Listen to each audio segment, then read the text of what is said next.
समुद्र मंथन का आरंभ और भगवान शंकर का विषपान। श्री सुखदेव जी कहते हैं, परीक्षित, देवता और असुरों ने नागराज वासुकी को यह वचन देकर कि समुद्र मंथन से प्राप्त होने वाले अमृत में तुम्हारा भी हिस्सा होगा, उन्हें भी सम्मिलित कर लिया।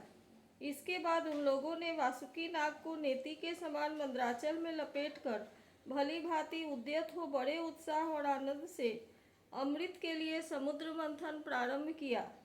उस समय पहले पहल अजित भगवान वासुकी के मुख की ओर लग गए, इसलिए देवता भी उधर ही आ जुटे। परंतु भगवान की यह चेष्टा दैत्य सेनापतियों को पसंद न आई। उन्होंने कहा कि पूंछ तो सांप का अशुभ अंग है, हम उसे नहीं पकड़ेंगे। हमने वेद शास्त्रों का विधि पूर्वक अध्ययन किया है, ऊंचे वंश में हमारा जन्म हुआ है और वीरता के बड़े बड़े काम हमने किए हैं। हम देवताओं से किस बात में कम है? यह कहकर वे लोग चुपचाप एक ओर खड़े हो गए। उनकी यह मनोवृत्ति देखकर भगवान ने मुस्कुराकर वासुकी का मुंह छोड़ दिया और देवताओं के साथ उन्होंने पूंछ पकड़ ली। इस प्रकार अपना अपना स्थान निश्चित करके देवता और असुर अमृत प्राप्ति के लिए पूरी तैयारी से समुद्र मंथन करने लगे। परीक्षित, जब समुद्र मंथन होने लगा तब बड़े बड़े बलवान देवता और असुरों के पकड़े रहने पर भी अपने भार की अधिकता और नीचे कोई आधार न होने के कारण मंदराचल समुद्र में डूबने लगा। इस प्रकार अत्यंत बलवान दैव के द्वारा अपना सब किया कराया मिट्टी में मिलते देख उनका मन टूट गया। सबके मुंह पर उदासी छा गई। उस समय भगवान ने देखा कि यह तो विघ्नराज की करतूत है, इसलिए उन्होंने उसके निवारण का उपाय सोचकर अत्यंत विशाल एवं विचित्र कच्छप का रूप धारण किया और समुद्र के जल में प्रवेश करके मंदराचल को ऊपर उठा लिया। भगवान की शक्ति अनंत है, वे सत्य संकल्प है, उनके लिए यह कौन सी बड़ी बात थी। देवता और असुरों ने देखा कि मंदराचल तो ऊपर उठ गया है, तब वे फिर से समुद्र मंथन के लिए उठ खड़े हुए। उस समय भगवान ने जम्बू द्वीप के समान 1,00,000 योजन फैली हुई अपनी पीठ पर मंदराचल को धारण कर रखा था। परीक्षित, जब बड़े बड़े देवता और असुरों ने अपने बाहुबल से मंदराचल को प्रेरित किया, तब वह भगवान की पीठ पर घूमने लगा। अनंत शक्तिशाली आदि कच्छप भगवान को उस पर्वत का चक्कर लगाना ऐसा जान पड़ता था मानो कोई उनकी पीठ खुजला रहा हो। साथ ही समुद्र मंथन संपन्न करने के लिए भगवान ने असुरों में उनकी शक्ति और बल को बढ़ाते हुए असुर रूप से प्रवेश किया। वैसे ही उन्होंने देवताओं को उत्साहित करते हुए उनमें देव रूप से प्रवेश किया और वासुकी नाग में निद्रा के रूप से।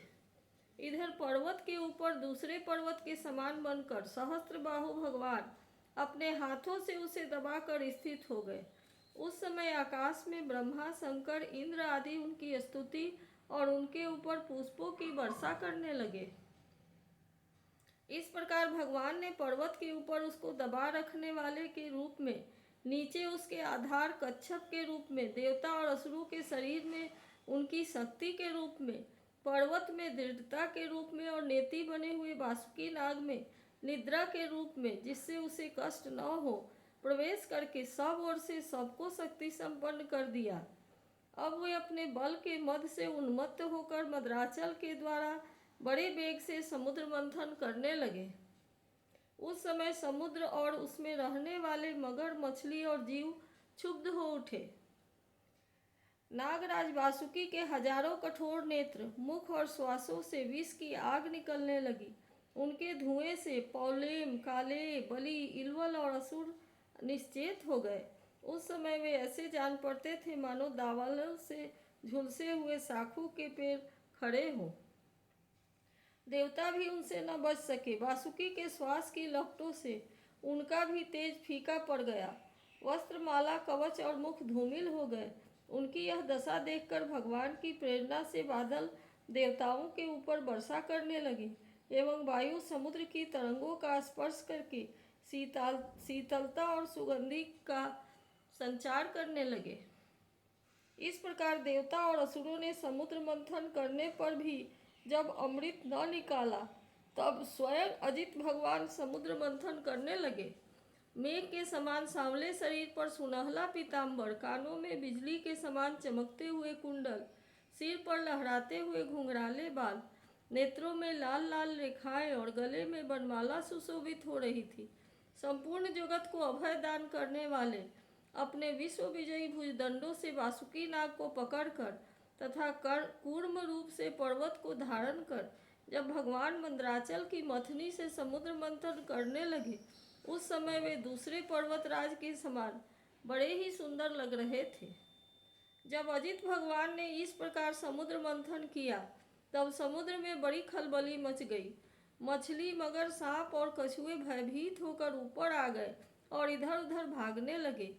तिमी, तिमिंगिल आदि मत्स्य, समुद्री हाथी और ग्राह व्याकुल हो गए। उसी समय पहले पहल हलाहल नामक एक अत्यंत उग्र विष निकला। वह अत्यंत उग्र विष दिशा विदिशा में ऊपर नीचे सर्वत्र उड़ने और फैलने लगा। इस असह्य विष से बचने का कोई उपाय भी तो नहीं था।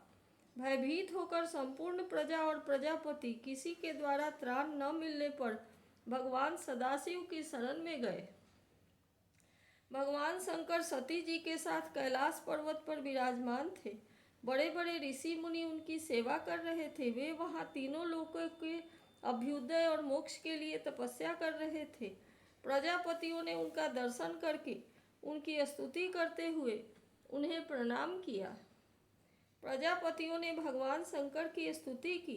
देवताओं के आराध्य देव महादेव, आप समस्त प्राणियों के आत्मा और उनके जीवन दाता हैं। हम लोग आपकी शरण में आए हैं। त्रिलोकी को भस्म करने वाले इस उग्र विष से आप हमारी रक्षा कीजिए। सारे जगत को बांधने और मुक्त करने में एकमात्र आप ही समर्थ हैं। इसलिए विवेकी पुरुष आपकी ही आराधना करते हैं, क्योंकि आप शरणागत की पीड़ा नष्ट करने वाले एवं जगत गुरु हैं। प्रभु, अपनी गुणमयी शक्ति से इस जगत की सृष्टि, स्थिति और प्रलय करने के लिए आप अनंत एकरस होने पर भी ब्रह्मा, विष्णु, शिव आदि नाम धारण कर लेते हैं। आप स्वयं प्रकाश हैं। इसका कारण यह है कि आप परम रहस्यमय ब्रह्म तत्व हैं। जितने भी देवता, मनुष्य, पशु, पक्षी आदि सत अथवा असत चराचर प्राणी हैं, उनको जीवन दान देने वाले आप ही हैं। आपके अतिरिक्त सृष्टि भी और कुछ नहीं है, क्योंकि आप आत्मा हैं। अनेक शक्तियों के द्वारा आप ही जगत रूप में प्रतीत हो रहे हैं, क्योंकि आप ईश्वर हैं, सर्वसमर्थ हैं। समस्त वेद आपसे ही प्रकट हुए हैं, इसलिए आप समस्त ज्ञानों के मूल स्रोत, स्वतः सिद्ध ज्ञान है। आप ही जगत के आदिकरण, महतत्व और त्रिविध अहंकार हैं, और आप ही प्राण, इंद्रिय, महापंचभूत तथा शब्दादि विषयों के भिन्न भिन्न स्वभाव और उनके मूल कारण हैं। आप स्वयं ही प्राणियों की वृद्धि और ह्रास करने वाले काल हैं, उनका कल्याण करने वाले यज्ञ हैं एवं सत्य और मधुर वाणी हैं। धर्म भी आपका ही स्वरूप है। आप ही अ, उ, म इन तीनों अक्षरों से युक्त प्रणव है, अथवा त्रिगुणात्मिका प्रकृति है, ऐसा वेदवादी महात्मा कहते हैं। सर्वदेव स्वरूप अग्नि आपका मुख है। तीनों लोकों के अभ्युदय करने वाले शंकर, यह पृथ्वी आपका चरण कमल है। आप अखिल वेद स्वरूप हैं। यह काल आपकी गति है। दिशाएं कान है और वरुण रसनेन्द्रिय है। आकाश नाभि है, वायु श्वास है, सूर्य नेत्र है और जल बीज है। आपका अहंकार ऊंचे नीचे सभी जीवों का आश्रय है। चंद्रमा मन है और प्रभु स्वर्ग आपका सिर है।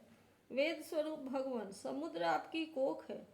पर्वत हड्डियां हैं। सब प्रकार की औषधियां और घास आपके रोम हैं। गायत्री आदि छंद आपकी सातों धातुएं हैं और सभी प्रकार के धर्म आपके हृदय हैं। स्वामीन, सद्योजातादि 5 उपनिषद ही आपके तत्पुरुष, अघोर, सद्योजात, वामदेव और ईशान नामक 5 मुख हैं।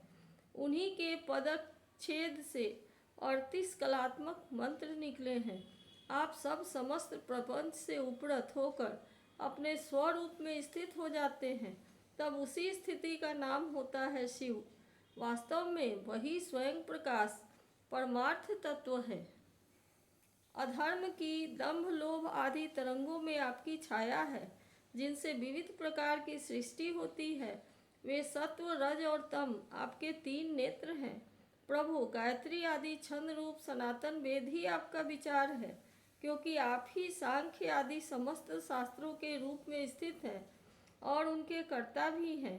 भगवान, आपका परम ज्योतिर्मय स्वरूप स्वयं ब्रह्म है। उसमें न तो रजोगुण, तमोगुण एवं सत्वगुण है और न किसी प्रकार का भेदभाव ही। आपके उस स्वरूप को सारे लोकपाल, यहाँ तक कि ब्रह्मा, विष्णु और देवराज इंद्र भी नहीं जान सकते। आपने कामदेव दक्ष के यज्ञ, त्रिपुरासुर और कालकूट विष, जिसको आप अभी अभी अवश्य पी जाएंगे, और अनेक जीवद्रोही असुरों का नष्ट कर दिया है। परंतु यह कहने से आपकी कोई स्तुति नहीं होती, क्योंकि प्रलय के समय आपका बनाया हुआ यह विश्व आपके ही नेत्र से निकली हुई आग के चिंगारी एवं लपट से जलकर भस्म हो जाता है, और आप इस प्रकार ध्यानमग्न रहते हैं कि आपको इसका पता ही नहीं चलता। जीवन मुक्त आत्माराम पुरुष अपने हृदय में आपके जुगल चरणों का ध्यान करते रहते हैं तथा आप स्वयं भी निरंतर ज्ञान और तपस्या में लीन रहते हैं।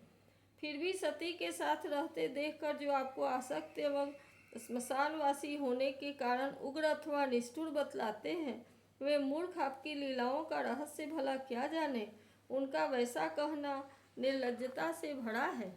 इस कार्य और कारण रूप जगत से परे माया है और माया से भी अत्यंत परे आप हैं। इसलिए प्रभु, आपके अनंत स्वरूप का साक्षात्कार ज्ञान प्राप्त करने में सहसा ब्रह्मा आदि भी समर्थ नहीं होते, फिर स्तुति तो कैसे ही कर सकते हैं। ऐसी अवस्था में उनके पुत्रों के पुत्र हम लोग कह ही क्या सकते हैं। फिर भी अपनी शक्ति के अनुसार हमने आपका कुछ गुणगान किया है। हम लोग तो केवल आपके इसी लीला विहारी रूप को देख रहे हैं, आपके परम स्वरूप को हम नहीं जानते। महेश्वर, आपके पास आपकी लीलाएं अव्यक्त है, फिर भी संसार का कल्याण करने के लिए आप व्यक्त रूप से भी रहते हैं। श्री सुखदेव जी कहते हैं, परीक्षित, प्रजा का यह संकट देखकर समस्त प्राणियों के अकारण बंधु देवाधिदेव भगवान शंकर के हृदय में कृपावश बड़ी व्यथा हुई। उन्होंने अपनी प्रिया सती से यह बात कही। शिव जी ने कहा, देवी, यह बड़े खेद की बात है। देखो तो सही, समुद्र मंथन से निकले हुए कालकूट विष के कारण प्रजा पर कितना बड़ा दुख आ पड़ा है। ये बेचारे किसी प्रकार अपने प्राणों की रक्षा करना चाहते हैं। इस समय मेरा यह कर्तव्य है कि मैं इन्हें निर्भय कर दूं। जिनके पास शक्ति सामर्थ्य है, उनके जीवन की सफलता इसी में है कि वे दीन दुखियों की रक्षा करें। सज्जन पुरुष अपने क्षण भंगुर प्राणों की बलि देकर भी दूसरे प्राणियों की प्राण की रक्षा करते हैं। कल्याणी, अपने ही मोह की माया में फंसकर संसार के प्राणी मोहित हो रहे हैं और एक दूसरे से बैर की गांठ बांधे बैठे हैं। उनके ऊपर जो कृपा करता है, उस पर सर्वात्मा भगवान श्री कृष्ण प्रसन्न होते हैं, और जब भगवान प्रसन्न हो जाते हैं तो चराचर जगत के साथ मैं भी प्रसन्न हो जाता हूँ। इसलिए अभी अभी मैं इस विष को भक्षण करता हूँ, जिससे मेरी प्रजा का कल्याण हो। श्री सुखदेव जी कहते हैं, विश्व के जीवन दाता भगवान शंकर इस प्रकार सती देवी से प्रस्ताव करके उस विष को खाने के लिए तैयार हो गए। देवी तो उनका प्रभाव जानती ही थी। उन्होंने हृदय से इस बात का अनुमोदन किया। भगवान शंकर बड़े कृपालु हैं। उन्हीं की शक्ति से समस्त प्राणी जीवित रहते हैं। उन्होंने उस तीक्ष्ण हलाहल विष को अपनी हथेली पर उठाया और भक्षण कर गए। यह विष जल का पाप मल था। उसने शंकर जी पर अपना प्रभाव प्रकट कर दिया। इससे उनका कंठ नीला पड़ गया, परंतु यह तो प्रजा का कल्याण करने वाले भगवान शंकर के लिए भूषण रूप हो गया। परोपकारी सज्जन प्रायः प्रजा का दुख टालने के लिए स्वयं दुख झेला ही करते हैं, परंतु यह दुख नहीं है, यह तो सबके हृदय में विराजमान भगवान की परम आराधना है। देवाधिदेव भगवान शंकर सबकी कामना पूर्ण करने वाले हैं। उनका यह कल्याणकारी अद्भुत कर्म सुनकर संपूर्ण प्रजा, दक्ष कन्या सती, ब्रह्मा जी और भगवान विष्णु भगवान भी उनकी प्रशंसा करने लगे। जिस समय भगवान शंकर विषपान कर रहे थे, उस समय उनके हाथ से थोड़ा सा विष टपक पड़ा था। उसे बिच्छू, सांप तथा अन्य विषैले जीवों ने एवं विषैली औषधियों ने ग्रहण कर लिया। इति श्रीमद्भागवते महापुराणे पारमहंस्यां संहितायां अष्टमस्कन्धे अमृतमंथने सप्तमोऽध्यायः।